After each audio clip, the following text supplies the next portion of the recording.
मुकेश अंबानी ये बात भली भांति समझते थे और ऐसी ग्रोथ हैकिंग स्ट्रैटेजी लेके आए, पूरी टेलीकॉम इंडस्ट्री को डिसरप्ट कर दिया। स्वागत है आप सबका, मैं Vivek Bindra, international motivational speaker. आज वापस आया हूँ रिलायंस जियो की धमाकेदार पावरफुल केस स्टडी लेके। आपके बिजनेस में आप बहुत कुछ सीख सकते हैं, यकीन मानिए। एग्जिस्टिंग जितने टेलीकॉम यूजर्स हैं उनका 60 से 70% रेवेन्यू वॉइस कॉल से आता है और इसीलिए वॉइस कॉल्स के अंदर ही सारा प्राइस वॉर छड़ा हुआ था। एयरटेल, आइडिया, वोडाफोन तीनों वॉइस कॉल के ऊपर लड़ रहे थे। डेटा के ऊपर आज तक कोई प्राइस वॉर नहीं हुआ। ये सारे लोग आज तक डेटा पे आपसे बहुत पैसा चार्ज कर रहे थे। वहीं मुकेश भाई अंबानी ने एंट्री मारी, वो नई टेक्नोलॉजी लेकर के आए जिसको अब इनको एयरटेल, वोडाफोन, आइडिया को अपने 2G 3G को अपग्रेड करने में बहुत पैसा लग रहा है। 130 करोड़ की जनता के अंदर 105 करोड़ मोबाइल कनेक्शंस आज तक चालू किए जा चुके हैं, ध्यान दीजिएगा। लेकिन इनमें से केवल 10% ही लोग थे जो 4G और इंटरनेट का एक्चुअल डेटा कंजप्शन किया करते थे। वहीं मुकेश अंबानी को ये बात समझ में आ गई, सैचुरेटेड मार्केट के अंदर सबसे बड़ा हेडरूम जो है वो डेटा में है, वॉइस कॉल में नहीं है। एक बार और ध्यान दीजिएगा, come on. Voice call saturated market थी, लेकिन इंटरनेट डेटा में सबसे बड़ा हेडरूम था ग्रोथ का।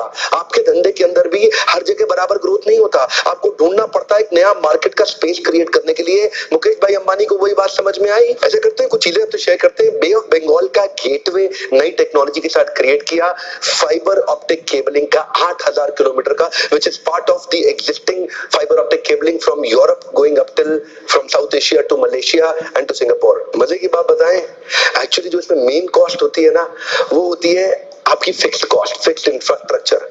ये जो फिक्स्ड कॉस्ट है ना, ये पुरानी टेक्नोलॉजी के इंफ्रास्ट्रक्चर पे जो एयरटेल, आइडिया 3G और 2G में डाल चुके थे, मुकेश भाई अंबानी को वो सब करने की जरूरत भी नहीं है।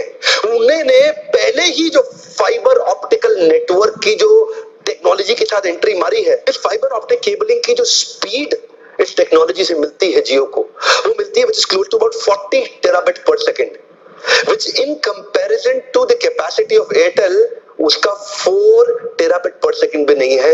इसका मतलब जो जियो की जो इंटरनेट स्पीड रहेगी वो 10 गुना ज्यादा रहेगी एयरटेल के अभी के एग्जिस्टिंग इंफ्रास्ट्रक्चर के मुकाबले। क्योंकि पुरानी टेक्नोलॉजी का 2G 3G 1G का कोई बर्डन नहीं था ना जियो पे, इसलिए it is the only company to have 4G spectrum in all 22 zones in our country, which in comparison to Airtel has only 15 zones. और आइडिया के पास 10, वोडाफोन के पास 8। फ्री कॉल है, फ्री SMS, फ्री रोमिंग, खाली data का charge कर रहे हैं, वो भी बिल्कुल रेवोल्यूशनरी प्राइस पे। श्वेत क्रांति, हरित क्रांति, अब आ गई है डिजिटल क्रांति। इंटरनेट की जो स्पीड दे रहा है ना, उसका लोहा मान रहा है आज देश।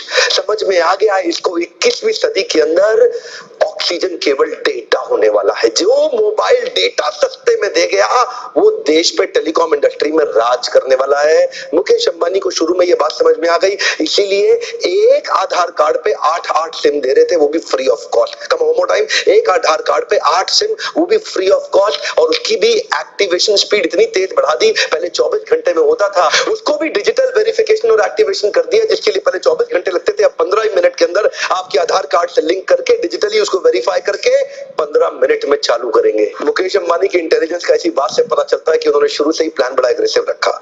ये जानते हैं 105 करोड़ यूजर्स हैं आज मोबाइल के हमारे देश के अंदर, और शुरू से प्लान रखा 80% मार्केट को कैप्चर करने के लिए।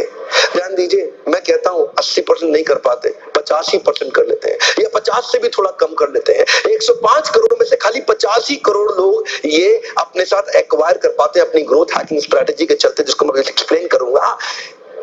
50 करोड़ लोगों के साथ अगर इनका एवरेज रेवेन्यू पर यूजर केवल 200 रुपए रहा, अगर ये आपसे केवल 200 रुपए बिल चार्ज करते रहे, ध्यान दीजिएगा, 50 करोड़ लोग multiplied by 200, that makes it 10,000 crore रुपया महीना, 1.25 लाख करोड़ रुपया साल का। मुकेश अंबानी, इनकी पूरी कंपनी की टोटल नेटवर्थ भी हिल जाती है 1 साल के टर्नओवर से। ये कंपनी जहां जाएगी, ये आम आदमी की बुद्धि चकरा जाएगी, समझ में नहीं आने वाला। 1.25 लाख करोड़ रुपए का रेवेन्यू टर्नओवर केवल एवरेज रेवेन्यू पर यूजर से। आप क्या सोचे थे मोटा भाई अंबानी ऐसे ही 2.5 लाख करोड़ रुपया अपनी जिंदगी की सबसे बड़ी इतिहास की इन्वेस्टमेंट रिलायंस ने इस जियो टेलीकॉम में कर दी? ऐसे ही नहीं, एक्चुअली 2005 के अंदर जब दोनों भाइयों में बंटवारा हुआ, अनिल अंबानी के पास आरकॉम चला गया। ये तभी से चाहते थे, इनकी नजर थी आरकॉम के ऊपर, और उसके बाद कोर्ट के चक्कर लगा लगा के 2010 में अपने भाई के अगेंस्ट नॉन कम्पीट क्लॉज को इन्होंने जाके स्क्रैप कराया और वहीं से तैयारी शुरू कर दी थी। इनको पता था एक फिल्म का गाना डाउनलोड करने के लिए हमारे यहाँ 80% जनता बेचारी सोचती है कि डाउनलोड करूं कि नहीं करूं, कितना डेटा लग जाएगा, और रात को 11 बजे 12 बजे के बाद वाली स्कीम में डेटा डाउनलोड करते थे, वाईफाई पे जाके डाउनलोड करते थे। इनको समझ में आ गया किसी तरीके से सबसे बड़े हेडरूम में घुस के पूरी मार्केट को ठोकेंगे। देखिए एग्जिट प्राइस स्ट्रैटेजी को समझिए। मान लीजिए पुरानी टेक्नोलॉजी है एयरटेल वोडाफोन आइडिया की, और ये नई टेक्नोलॉजी है रिलायंस जियो की। यहाँ पे high cost of capital, expensive technology और severe and strong government regulations. अब क्योंकि इतना खर्चा किया जा चुका है, अब इससे बाहर निकल के नई टेक्नोलॉजी में एंटर करने में एग्जिट बैरियर बड़ा स्ट्रॉन्ग काम करेगा। इतना पैसा लगाने के बाद, इतना लगाने के बाद नए में घुसना बड़ा मुश्किल है। जियो पुराने में गया ही नहीं, जियो लास्ट मूवर है, बाद में आया और नई टेक्नोलॉजी के साथ में सीधा 2.5 लाख करोड़ रुपया लगा दिया। अब क्योंकि जियो ने नया लगाया, एंट्री बैरियर और स्ट्रॉन्ग कर दिया। कैसे किया? लॉस लीडिंग स्ट्रैटेजी के साथ। देखिए क्या प्राइसिंग स्ट्रैटेजी होती है, loss leading. Loss leading strategy क्या होती है? आइटम की कॉस्ट से सस्ता जब माल को बेच देते हैं उसको बोलते हैं लॉस लीडिंग। ध्यान दीजिएगा, जैसे मान लो 100 रुपए का माल है, उसको 50 रुपए का बेचना शुरू कर दिया, लॉस लीडिंग। जब बाकी लोग 200 का बेच रहे हैं, मैं 50 रुपए का बेचूंगा 100 रुपए के माल को, सब मेरे पास आ जाएंगे, सब मेरे पास आ जाएंगे। तो ये पुरानी मार्केट से लोग निकल निकल के एक नई मार्केट में आके घुसने लग गए सारे के सारे।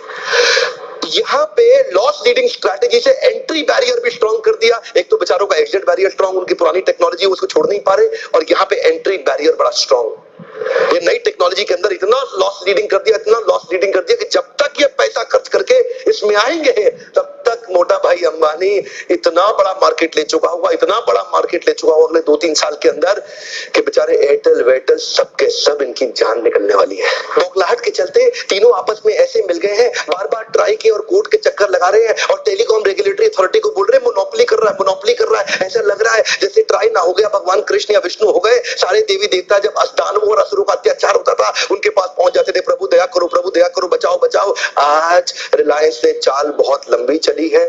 इसी तरह बिजनेस प्लान्स में आप भी अपने धंधे के अंदर ऐसी मोनोपोली चुपचाप क्रिएट कर सकते हैं कि आदमी को समझ में ना आए ये हुआ क्या, काटो तो खून नहीं निकल रहा। अब एयरटेल इस समय करो और मरो की स्थिति में लगातार प्रयास कर रहा है। इसको ना एक्चुअली मार्केट पेनिट्रेशन स्ट्रैटेजी भी बोलते हैं। इसका एक पर्पस होता है कि कॉम्पिटिटर को उखाड़ के जड़ से खत्म कर देना, कॉम्पिटिटर को बर्बाद कर देना। अब क्योंकि जब तक कॉम्पिटिटर उठ के नई टेक्नोलॉजी में एंटर करेगा वो पीछे से एग्जिट नहीं कर पा रहा है क्योंकि उसका बहुत पैसा लगा हुआ है, इधर एंट्री नहीं कर पा रहा, जब तक करेगा भी तब तक यहां मार्केट सैचुरेट हो जाएगी। मुकेश भाई अंबानी पूरी तैयारी के साथ आए थे। सैचुरेटेड मार्केट के अंदर भी मोनोपोली क्रिएट की जा सकती है। मैं अपने लीडरशिप फनल में ऐसी केस स्टडीज की बहुत बात करता हूं। आप लोग आते हैं ना लीडरशिप फनल प्रोग्राम में, मेरा काम यही है, इन्हीं केस स्टडीज की मदद से हम आपके धंधे के अंदर सैचुरेटेड मार्केट में किस प्रकार से आप मोनोपोली क्रिएट कर सकते हैं और मोनोपोलिस्टिक सक्सेस फार्मूला क्रिएट करते हैं, और न केवल उतना कॉम्पिटिटिव एडवांटेज को सस्टेनेबल एडवांटेज में कन्वर्ट करते हैं। एक बार नहीं कमाना, जीवन भर कमाई की जा सकती है अगर आपको सस्टेनेबल एडवांटेज समझ में आता है। बहरहाल लाभ तो खाली कस्टमर का ही है, चाहे कुछ भी करो। ऐसे कंपटीशन आते हैं, कस्टमर की तो मौज हो जाती है क्योंकि कस्टमर का बड़ा फायदा है, और वो ही प्रोड्यूसर सक्सेसफुल होगा जो कंज्यूमर के हिसाब से सोचेगा। वो नहीं सफल होगा जो केवल अपने लिए